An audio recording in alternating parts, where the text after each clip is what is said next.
ಪ್ರೀತಿಯ ಕೇಳುಗರಿಗೆ ರವಿ ಬೆಳಗೆರೆಯ ನಮಸ್ಕಾರಗಳು. ಕೆಲವ್ರು ಯಾಕೆ ನಿಮ್ಮನ್ನ ತಪ್ಪು ತಿಳ್ಕೊತಾರೆ ಅಂತ ಗಂಭೀರವಾಗಿ ಯಾವತ್ತಾದ್ರೂ ಯೋಚಿಸಿದ್ದೀರಾ? ಹಾಗೆ ಯೋಚಿಸೋ ಅವಶ್ಯಕತೆ ನನಗೆ ಬಂದಷ್ಟು ಬಹುಶಃ ಮತ್ತಾರಿಗೂ ಬಂದಿರಲಾರ್ದೇನೋ. ನನ್ನ ಜಾತಕನೇ ಅಂಥದ್ದು ಕಣ್ರಿ. ನಾನು ದೊಡ್ಡ ಮೊತ್ತದಲ್ಲಿ ಮೆಚ್ಚುಗೆನ ಅಟ್ರಾಕ್ಟ್ ಮಾಡ್ತೇನೆ. ಹಾಗೇನೆ ಅದೇ ಮಟ್ಟದ ತಿರಸ್ಕಾರ, ದ್ವೇಷ, ಧಿಕ್ಕಾರಗಳನ್ನು ಕೂಡ ಅಟ್ರಾಕ್ಟ್ ಮಾಡ್ತೇನೆ. ಮತ್ತು ನನಗೆ ಅವೆರಡೂ ಇಷ್ಟ ಆಗ್ತವೆ. ನೀನು ಪ್ರೀತಿಸೋದನ್ನು ನಿಲ್ಲಿಸ್ಬಿಟ್ಟೆ ಅನ್ನೋ ದುಃಖ ಇಲ್ಲ ಗೆಳತಿ. ದ್ವೇಷಿಸುವುದನ್ನು ಈ ಮಧ್ಯೆ ಜಾರಿಯಲ್ಲಿಟ್ಟಿಲ್ವಲ್ಲ, ಅದು ನಿಜವಾದ ದುಃಖ ಅಂತ ಒಂದು ಉರ್ದು ಕವಿತೆ ಇದೆ. ತುಂಬ ಸಲ ಕೇಳಿ ಓದ್ಕೊಂಡು ನಾನು ಎಂಜಾಯ್ ಮಾಡೋ ಕವಿತೆ ಅದು. ನನ್ನ ಮಟ್ಟಿಗೆ ಬದುಕು, ವ್ಯಕ್ತಿತ್ವ ಎರಡೂ ಹಾಗೇ ಇರಬೇಕು. ಆಕರ್ಷಣೆ ಮತ್ತು ವಿಕರ್ಷಣೆ ಎರಡೂ ಇರಬೇಕು. ಆಕರ್ಷಣೆಯ ಮೊತ್ತ ಸ್ವಲ್ಪ ದೊಡ್ಡದಿರಬೇಕು ಅನ್ನೋದಷ್ಟೇ ನನ್ನ ಆಸೆ. ಅದಿರಲಿ, ಕೆಲವರೇಕೆ ನಮ್ಮನ್ನು ಮಿಸ್ಟೇಕ್ ಮಾಡ್ಕೋತಾರೆ ಅಂತ ಯೋಚಿಸೋಣ. ನಾನು ವಿನಾಕಾರಣದ ದ್ವೇಷಗಳನ್ನು ಇತ್ತೀಚೆಗೆ ಕೇರ್ ಮಾಡದೆ ಕಸದ ಬುಟ್ಟಿಗೆ ಎಷ್ಟು ಸುಮ್ಮನಾಗ್ಬಿಡ್ತೀನಿ. ನೀನಿಂಥ ಜಾತಿಯವನು, ನೀನು ಕ್ರೈಮ್ನ ವಿಜೃಂಭಿಸಿ ಬರೀತೀಯಾ, ನೀನು ದುಡ್ಡು ಮಾಡ್ತೀಯಾ, ಈ ಗೊಣಗಾಟಗಳಿವೆಯಲ್ಲ, ಅವು ಯಾವತ್ತಿಗೂ ಕೂಡ ವಿಮರ್ಶೆಗಳಲ್ಲ. ಶುದ್ಧ ಅಸಹನೆಯಿಂದ, ಯೋಚಿಸುವವನ ಮಿದುಳಿನಲ್ಲಿರುವ ವೆನಮ್ನಿಂದ, ಬೇರೇನೂ ಮಾಡೋಕ್ಕಾಗದಂಥ ನಿರ್ವೀರ್ಯನ ಚಿಂತನೆಯಿಂದ ಹುಟ್ಟುವ ತಕರಾರುಗಳು. ಚಂದಗೆ ಡ್ರೆಸ್ ಮಾಡಿಕೊಂಡು ಓಡಾಡೋ ಮುದ್ದಾದ ಹುಡುಗಿಯೊಬ್ಬಳನ್ನ ಅವಳ ಕ್ಯಾರೆಕ್ಟರ್ ಸರಿಯಿಲ್ಲ ಕಣ್ರಿ ಅಂತ ಆಕ್ಷೇಪಿಸೋ ಮುಟ್ಟು ನಿಂತ ಹೆಂಗಸಿನ ಗೊಣಗಾಟದಂಥ ಮಾತುಗಳು. Don't care for them. ಆದರೆ ಕಾಲೇಜಿನಲ್ಲಿ ಚಟುವಟಿಕೆಯಿಂದ ಇರುವ ಒಬ್ಬ ಹುಡುಗನಿಗೆ ಅವನಿಗೆ ಗೊತ್ತಿಲ್ಲದೆ ಸಣ್ಣದೊಂದು ರೌಡಿ ಇಮೇಜ್ ಹುಟ್ಕೊಂಡು ಬಿಡುತ್ತೆ. ಅವನೆಲ್ಲೋ ಒಂದೆರಡು ಕಡೆ ಸಿಗರೇಟ್ ಸೇದಿದ್ದು ಹೌದಾದರೂ ವಿಪರೀತ ಕುಡಿತಾನಂತೆ, ಇನ್ನೊಂದು ಚಟಾನೂ ಇದೆಯಂತೆ ಅನ್ನೋ ಮಾತು ಹುಟ್ಕೊಳ್ಳುತ್ತೆ. ತರಲೆ ಒಬ್ಬನ ಕಪಾಳಕ್ಕೆ ಹೊಡೆದ ತಪ್ಪಿಗೆ ಅವನು ಶುದ್ಧ ರೌಡಿ ಅಂತೆ ಅನ್ನೋ ಹೆಸರು ಸೃಷ್ಟಿಯಾಗುತ್ತೆ.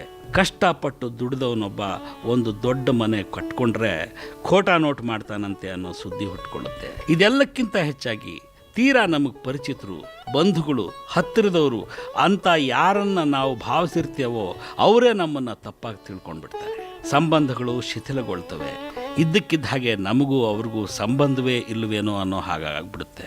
ಇಂಥ ತಪ್ಪು ತಿಳುವಳಿಕೆಗಳು ಯಾಕಾಗ್ತವೆ ಹೇಳಿ? ನಮ್ಮ ಮನೇಲೇ ಅಂಥದ್ದೊಂದು ಘಟನೆ ನಡೀತು. ಆ ಹುಡುಗಿ ವರಸೆಯಲ್ಲಿ ನನಗೆ ಮಗಳು, ನಾನು ಅವಳಿಗೆ ಚಿಕ್ಕಪ್ಪ.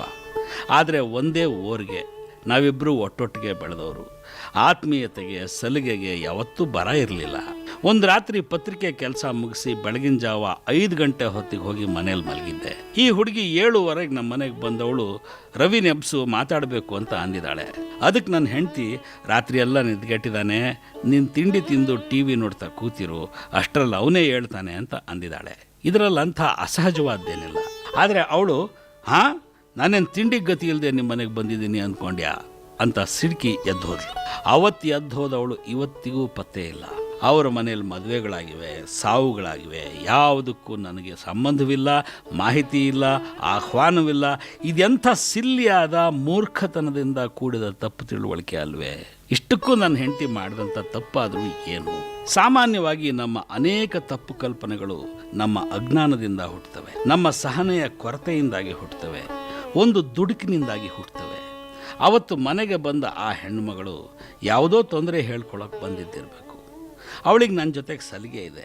ಆದರೆ ನಿದ್ದೆ ಮಾಡ್ತಿರೋರನ್ನ ಡಿಸ್ಟರ್ಬ್ ಮಾಡಲ್ಲ ಅಂದ ತಕ್ಷಣ ನನ್ನ ಹೆಂಡತಿ ಮೇಲೆ ಸಿಟ್ಟು ಬಂದಿದೆ.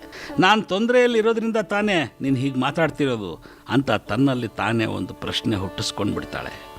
ಅವಳ ತಪ್ಪು ತಿಳುವಳಿಕೆನ ದೂರ ಮಾಡೋದು ಹೇಗೆ? ಕೆಲವರು ತಪ್ಪು ತಿಳ್ಕೋಬೇಕೆಂದು ಡಿಸೈಡ್ ಮಾಡೇ ಮಾತಿಗಿಳಿತಾರೆ. ಅಂಥವ್ರನ್ನ ಸರಿಪಡಿಸೋದಕ್ಕಾಗೋದಿಲ್ಲ. ಮೊಬೈಲ್ ಟೆಲಿಫೋನ್ನ ಟೇಬಲ್ ಮೇಲಿಟ್ಟು ಸ್ನಾನಕ್ಕೆ ಹೋಗಿರ್ತೀವಿ. ಹಿಂತಿರುಗೋ ಹೊತ್ತಿಗೆ 2 ಸಲ ಅದು ರಿಂಗ್ ಆಗಿ ಸುಮ್ಮನಾಗಿರುತ್ತೆ. ಮಿಸ್ಡ್ ಕಾಲ್ ಪಟ್ಟಿಯಲ್ಲಿರೋ ನಂಬರ್ ತೆಗೆದು ಆ ವ್ಯಕ್ತಿಗೆ ಫೋನ್ ಮಾಡೋಕ್ಕೆ ಪ್ರಯತ್ನಿಸಿದ್ರೆ ಆತನ ಫೋನ್ ಎಂಗೇಜ್ ಬರುತ್ತೆ. ಮತ್ತೆ ನೆನಪಿಟ್ಕೊಂಡು ಅದೇ ನಂಬರ್ ತಿರುಗಿಸೋಷ್ಟು ವ್ಯವಧಾನ ನಮಗಿರೋದಿಲ್ಲ. ಗೊತ್ತು ಬಿಡಿ, ನೀವು ನನ್ನ ನಂಬರಿಂದ ಫೋನ್ ಬಂದರೆ ತೆಗಿಯೋದೇ ಇಲ್ಲ ಅಂದ್ಬಿಡ್ತಾನೆ. ಆತನಿಗೆ ಯಾರು ತಿಳಿಸಿ ಹೇಳಬೇಕು? ಸಾಮಾನ್ಯವಾಗಿ ಯಾರಿಗಾದರೂ ನನ್ನ ಬಗ್ಗೆ ತೀವ್ರವಾದ ತಪ್ಪು ತಿಳುವಳಿಕೆ ಬಂದಿದ್ದರೆ ನಾನು ಇದ್ದ ಕೆಲಸನೆಲ್ಲ ಬಿಟ್ಟು ಅವ್ರ ಹತ್ರಕ್ಕೆ ಹೋಗ್ಬಿಡ್ತೀನಿ. ನೀನು ಅಂದ್ಕೊಂಡಿರೋ ತಪ್ಪು ಅಂತ ವಿವರಿಸ್ತೀನಿ. ಆತ ಅಥವಾ ಆಕೆ ನನ್ನ ಬಗ್ಗೆ ಗಾಸಿಪ್ ಹುಟ್ಟಿಸಿದ್ರೆ ಇದನ್ನು ನೀನೇ ಕಲ್ಪಿಸ್ಕೊಂಡ್ಯಾ ಅಥವಾ ನಿನಗೆ ಮತ್ತಾರಾದರೂ ಹೇಳಿದಾರಾ? ಹೇಳಿದರೆ ಅವ್ರ್ಯಾರು, ಅವ್ರ ವಿಳಾಸ ಕೊಡು, ಜೊತೆಗೆ ನೀನು ಬಾ, ಕೂತು ಮಾತಾಡಿ ಈ ತಪ್ಪು ತಿಳುವಳಿಕೆನ ಬಗೆಹರಿಸ್ಬಿಡೋಣ ಅಂತ ಗಂಟು ಬೀಳ್ತೀನಿ. ತಪ್ಪು ತಿಳಿದುಕೊಂಡ ವ್ಯಕ್ತಿ ಆತ್ಮೀಯನಾಗಿದ್ದರೆ ನೀವು ಕೂಡ ತಪ್ಪದೆ ಆ ಕೆಲಸ ಮಾಡಬೇಕು. ತಪ್ಪು ತಿಳುವಳಿಕೆಯ ಮೂಲಕ್ಕೆ ಹೋಗಿ ಅದನ್ನು ಬುಡ ಸಮೇತ ಎಬ್ಬಿ ಬಗೆಹರಿಸಿಬಿಡಬೇಕು. ಅಯ್ಯೋ ಅವನೊಬ್ಬನು ಹುಚ್ಚಪ್ಪ ಅಂತ ನೀವು ಯಾರ ಬಗ್ಗೆಯೋ ಪ್ರೀತಿಯಿಂದ ಅಂದಿರ್ತೀರಿ ಅಂತ ಇಟ್ಕೊಳ್ಳಿ. ಅವನು ನಿನ್ನನ್ನು ಹುಚ್ಚ ಅಂದ ಅನ್ನೋ ಅರ್ಥದಲ್ಲಿ ಅದನ್ನು ಇನ್ಯಾರೋ ಹೋಗಿ ಅವ್ರಿಗೆ ತಿಳಿಸಿರ್ತಾರೆ. ಮನಸ್ಸು ಘಾಸಿಗೊಳ್ಳೋಕ್ಕೆ ಅಷ್ಟು ಸಾಕು. ಆದರೆ ಅದಕ್ಕೆ ಅವಕಾಶವೇ ಕೊಡಬೇಡಿ. ನಾನು ಅಂದಿದ್ದು ಹಿಂಗೆ ಕಣೋ ಹುಚ್ಚಪ್ಪ ಅಂತ ಅವನಿಗೆ ಕನ್ವಿನ್ಸ್ ಮಾಡಿ ಬನ್ನಿ. ಆತನಿಗೆ ತಪ್ಪಾಗಿ ಸುದ್ದಿ ತಲುಪಿಸಿದವರನ್ನು ಕೂಡ ಜೊತೆಗೆ ಕರ್ಕೊಂಡು ಹೋಗಿ ಆ ಕೆಲಸ ಮಾಡಿ. ತೀರಾ ಆತ್ಮೀಯರು ನಿಮ್ಮನ್ನು ತಪ್ಪು ತಿಳ್ಕೊಂಡಿದ್ರೆ, ಪದೇ ಪದೇ ನಿಮ್ಮ ಮಧ್ಯೆ ತಪ್ಪು ತಿಳುವಳಿಕೆಗಳಾಗ್ತಾ ಇದ್ದರೆ ಆ ಸಮಸ್ಯೆಯ ಮೂಲ ಎಲ್ಲಿದೆ ಅಂತ ಹುಡುಕಿ ನೋಡಿ. ನಿಮ್ಮ ಗಂಡ ಆಫೀಸ್ನಿಂದ ಹಿಂತಿರುಗೋ ಹೊತ್ತಿಗೆ ನೀವು ಒಬ್ಬ ಪರ್ಟಿಕ್ಯುಲರ್ ಗೆಳತಿಯ ಮನೆಗೆ ಹೋಗಿರ್ತೀರಿ. ಅಲ್ಲಿಗೆ ಹೋದ ನಿಮ್ಮ ಬಗ್ಗೆ ನಿಮ್ಮ ಪತಿಗೆ ಅನುಮಾನ ಇರಲಿಕ್ಕಿಲ್ಲ, ಆದರೆ ಅಸಹನೆ ಇದೆ. ನಾನೇನು ಯಾವನನ್ನಾದರೂ ಹುಡುಕೊಂಡು ಹೋಗಿದ್ನಾ ಅಂತ ಒರಟು ಮಾತಾಡಬೇಡಿ. ಆತ ಆಫೀಸ್ನಿಂದ ಬರೋ ಹೊತ್ತಿಗೆ ನಿಮ್ಮ ಗೈರು ಹಾಜರಿ ಆತನಲ್ಲಿ ಕಿರಿಕಿರಿ ಮೂಡಿಸ್ತಾ ಇದ್ದರೆ, ಹಾಗೆ ಆ ವೇಳೆಯಲ್ಲಿ ಆ ಗೆಳತಿಯ ಮನೆಗೆ ಹೋಗೋದನ್ನು ಬಿಟ್ಟುಬಿಡಿ. ಪಕ್ಕದ ಮನೆಯಕ್ಕೆ ಜೊತೆಗೆ ನಿಮಗೆ ಏನೇನೂ ಸಂಬಂಧ ಇಲ್ಲ ಅಂತ ಗೊತ್ತು. ಆದರೂ ನಿಮ್ಮ ಪತ್ನಿಗೆ ಅದರಿಂದ ಕಿರಿಕಿರಿ ಆಗ್ತಾ ಇದ್ದರೆ ಜಸ್ಟ್ ಸ್ಟಾಪ್ ಟಾಕಿಂಗ್ ಟು ಪಕ್ಕದ ಮನೆಯಾಕೆ. ಇದೇನಿದು, ನಂಗೆ ಆ ಮಾತ್ರದ ಸ್ವಾತಂತ್ರ್ಯವಿಲ್ವಾ ಅಂತ ನಿಮಗೆ ರೇಗಬಹುದು. 4 ದಿನ ಪಕ್ಕದ ಮನೆ ಆಕೆಯ ಜೊತೆಯಲ್ಲೇ ಮಾತಾಡದೆ ನಿಮ್ಮ ಪಾಡಿಗೆ ನೀವು ಇದ್ದುಬಿಡಿ. ತಪ್ಪು ತಿಳುವಳಿಕೆ, ಅಸಹನೆ ಎರಡೂ ದೂರ ಆಗ್ತವೆ.